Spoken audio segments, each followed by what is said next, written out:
And welcome once again to the Old School Show. I'm your host, Coach L.O. Grant, longtime football and wrestling coach for over 30 years and now retired.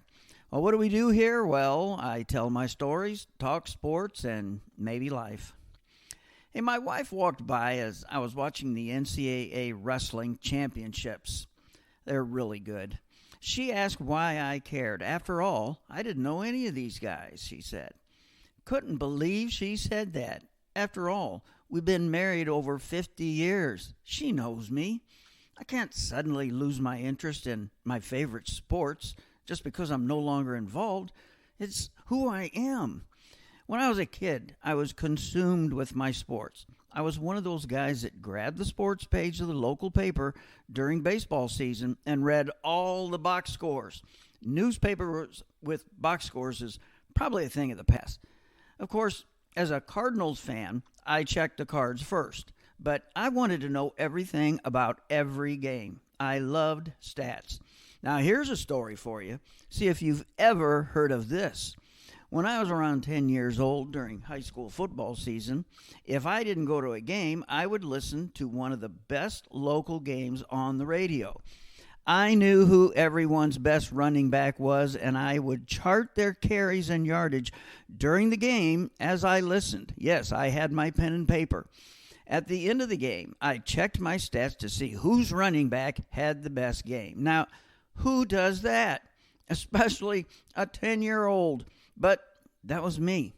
I had other interests like hunting and fishing with my dad and grandpas and uncles, but I was probably 90% sports and 10% hunting and fishing. Some things you're just born loving. My brothers, Dan and Ken, they liked sports too, but they loved hunting and fishing more. They were the outdoorsmen of the family and are still active in outdoor sports today. I think we're all born with some passion in us. So, yeah, I was watching the NCAA wrestling finals, and I've also been watching March Madness. Tournament time is the best time in all sports. I gotta watch.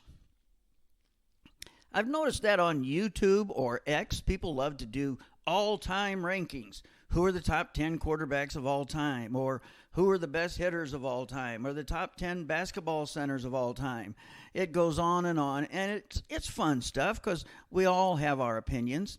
I saw one that listed the top switch hitters of all time based on position.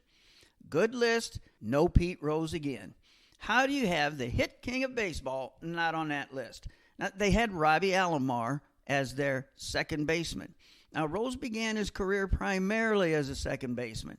He played second base for a significant portion of his early career, so he could have been put there, but he also played third and left field. He didn't have one primary position for his entire career. I guess maybe that's why he was left off. But was it his fault he was so versatile that they could move him around? I'd go with Rose, 4,200 hits to Alomar's 2,700.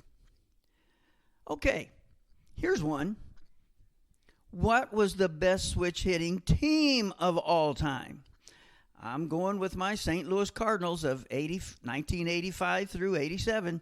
From 85 to 87, the St. Louis Cardinals had 5 switch hitters regularly penciled into their lineup, the most of any team in Major League Baseball history.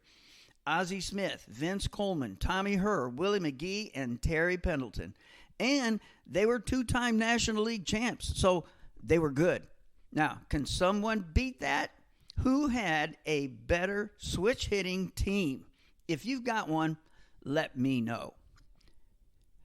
Now, I noticed my producer, who just happens to be my grandson, has been fact-checking me.